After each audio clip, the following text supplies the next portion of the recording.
Hello दोस्तों। जैसा कि आप जानते हैं कि आज इंटरनेट हमारी लाइफस्टाइल का एक इम्पोर्टेंट पार्ट बन चुका है। दोस्तों, लॉकडाउन में पूरी दुनिया रुक गई लेकिन नहीं रुका था इंटरनेट। ये एक ऐसी गाड़ी है दोस्तों जिसको चाहकर भी नहीं रोका जा सकता।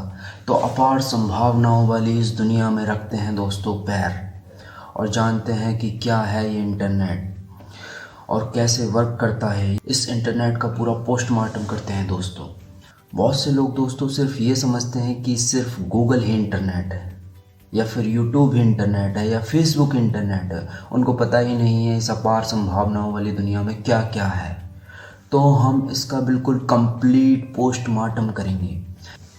तो लगाते हैं इस पर पहला question mark, that what is internet. Internet अब जानिए दोस्तों, जानते हैं क्या है इंटरनेट। इंटरनेट डेफिनेशन की लैंग्वेज में कहा जाए तो दुनिया में जितने भी कंप्यूटर्स हैं उनका जाल है इंटरनेट। लेकिन हमको क्या पता, हमको कोई जाल नहीं दिख रहा है। तो क्या है इंटरनेट? तो दोस्तों ऐसा मान लेते हैं कि हमारे पास दो कंप्यूटर हैं या दो डिवाइसेज हैं, उनको हमने एक केबल से जोड़ दिया। कितनी ही दूरी पर रखी हुई हैं, एक चाहे हमारे घर में है, एक ऑफिस में है, एक कहीं पे भी है। लेकिन जब हमने उसको एक केबल से जोड़ा दोनों को, तो उनमें आसानी से हम डेटा शेयर कर सकते हैं। बस इसी सिद्धांत पर पूरी दुनिया के कंप्यूटर्स को जोड़ा गया है। पूरी दुनिया के कंप्यूटर्स को जिस केबल से जोड़ा गया है दोस्तों, उसका नाम है ऑप्टिकल फाइबर केबल।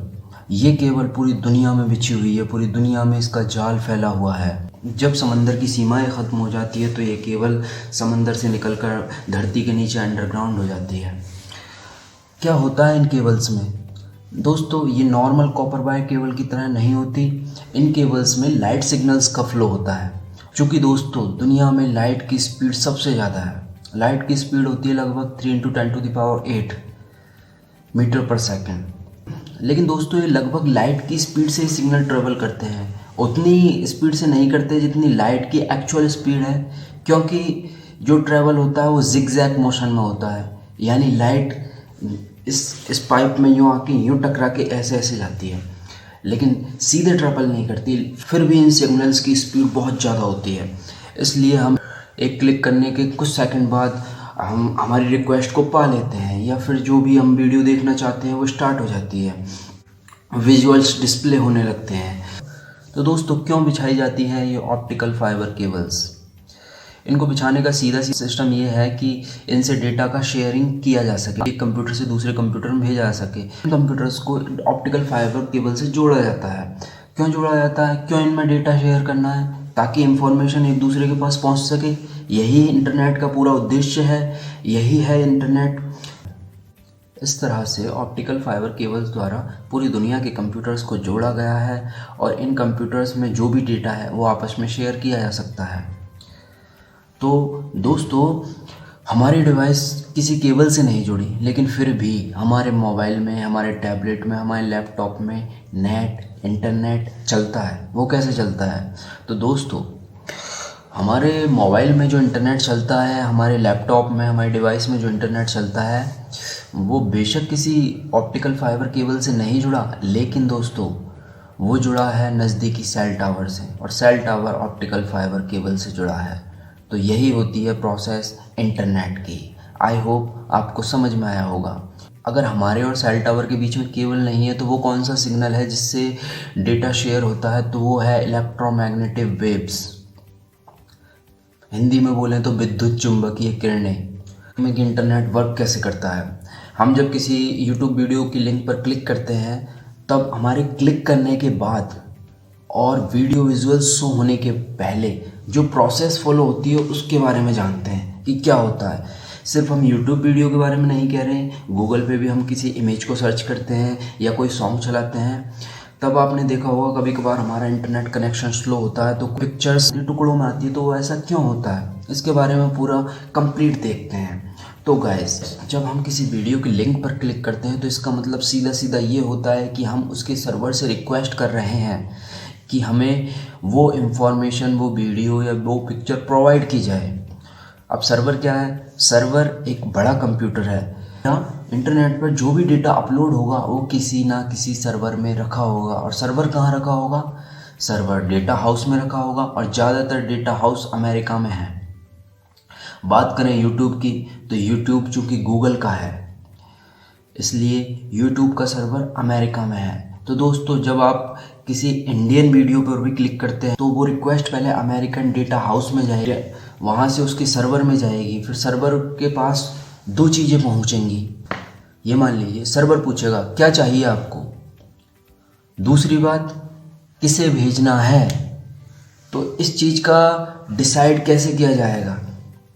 क्या सिग्नल्स ये कहेंगे कि सादिक ने मंगाया है? नहीं, वो मेरा आपका या किसी का नाम नहीं जानता, वो सिर्फ जानता है हमारा आईपी एड्रेस, जो कि समथिंग कुछ ऐसा होगा 1.222 इसे हम याद नहीं रख सकते। इसलिए मैं डेफिनेटली कह सकता हूँ दोस्तों आपको अपना आईपी एड्रेस याद नहीं होगा। हाँ, आपने देख रखा होगा, स्टोर कर रखा होगा, सेव कर रखा होगा, लेकिन आपको याद नहीं होगा। लेकिन दोस्तों हम हैं ह्यूमन, हमें नेट चलाना है, वेबसाइट्स चलानी है, लेकिन हमें उनका आईपी एड्रेस याद नहीं है, तो हम कैसे चलाएंगे? तो इसी चीज़ को सरल सिंपल बनाने के लिए अमेरिकन संस्था आईकैन ने डीएनएस सर्विस प्रोवाइड की। डीएनएस क्या होता है? डोमेन नेम सिस्टम, यानी हर वेबसाइट को एक डोमेन नेम दिया जाएगा। और कैसे होगा वो डोमेन नेम? जैसे कि www.youtube.com ये एक डोमेन नेम है। सपोज कीजिए दोस्तों www.youtube.com डालने की जगह इसका आईपी एड्रेस डालना होता तो दोस्तों मैं गारंटी से कह सकता हूँ कि आपके पास एक डायरी होती है, उसमें सबके जैसे मोबाइल नंबर पहले के बुज़ुर्ग लोग लिखते हैं, ऐसे ही हम आईपी एड्रेस लिख रहे होते। इस चीज़ को सिंपल बनाने के लिए डोमेन नेम दिया गया। तो सर्वर के पास दो आईपी एड्रेस पहुंचते हैं, यहाँ एक हमारा और एक वेबसाइट का। सर्वर के पास रिक्वेस्ट भेज दी जाती है, सर्वर डेटा, अगर सर्वर के पास डेटा है तो वो प्रोवाइड कर देता है, डेटा वहाँ से रिलीज़ हो जाता है। फिर ये मान लीजिए कि डेटा आगे बढ़ता है और आगे बढ़ने के बाद एक राउटर होता है। राउटर एक चौराहा है जो डेटा को भटकने से बचाता है और सही रास्ते पर लेकर आता है। तो फिर डेटा की एक ख़ास बात होती है कि डेटा पैकेट्स के रूप में आता है। दोस्तों कभी स्लो इंटरनेट चलाते वक्त आपने देखा होगा कि पिक्चर टुकड़ों में आती है, एक साथ नहीं आती। इसका मतलब ये हुआ दोस्तों कि डेटा पैकेट्स के थ्रू आया, पहले सर की इमेज आई, फिर पैर की इमेज आई। ये सिस्टमेटिक क्यों जमा? तो इसी सिस्टमेटिक जमने के लिए ज़रूरी होता है आईपी यानी इंटरनेट प्रोटोकॉल। इसको समझ सकते हैं इंटरनेट के नियम कायदे कानून, यानी सिस्टम से ही काम होगा। इन चार चीज़ों के ज़रिए इंटरनेट को चलाया जाता है। सबसे पहला हमारा आईपी एड्रेस, दूसरा वेबसाइट का आईपी एड्रेस या डोमेन नेम, तीसरा सर्वर, चौथा इंटरनेट प्रोटोकॉल। तब हमारी रिक्वेस्ट, जिस वीडियो के लिए हमने रिक्वेस्ट की है, जिस पिक्चर के लिए हमने रिक्वेस्ट की है, या फिर जिस इमेज को देखने के लिए हमने रिक्वेस्ट की है, वो हमें प्रोवाइड कर दी जाती है। तो दोस्तों आई होप अब आपको क्लियर हो गया होगा कि हमारे क्लिक करने के बाद और इमेज के शो होने से पहले क्या प्रोसेस फॉलो होती है। इंटरनेट का मालिक कौन है? क्या गूगल इंटरनेट का मालिक है? ज़्यादातर दोस्तों को लगता है कि गूगल इंटरनेट का मालिक है। नहीं, गूगल केवल एक सर्च इंजन है। तो इंटरनेट का मालिक कौन है और इंटरनेट का क्या चार्ज होता है और कैसे वसूला जाता है? क्या हमारी वो कंपनियां जियो, एयरटेल वगैरह जिनका हम रिचार्ज करवाते हैं, वो कंपनियां इसकी मालिक है?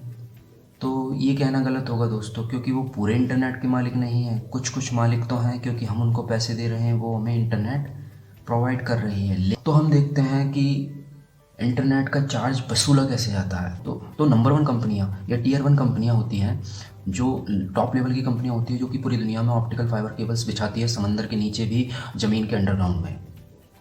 टियर 1 कंपनियां पूरी दुनिया को ऑप्टिकल फाइबर केबल से कनेक्ट करती है। ऑप्टिकल फाइबर केबल के मेंटेनेंस की जिम्मेदारी भी उन्हीं कंपनियों की होती है। जैसे मान लीजिए दोस्तों कि समंदर के निचले तट में किसी व्हेल ने किसी ऑप्टिकल फाइबर केबल को चबा डाला, तब इंटरनेट रुक जाएगा। इसके लिए सबसे पहली बात तो एक बैकअप केबल होती है। दूसरी बात, जो ख़राब केबल हो चुकी है उसका मेंटेनेंस टियर 1 कंपनी करेगी।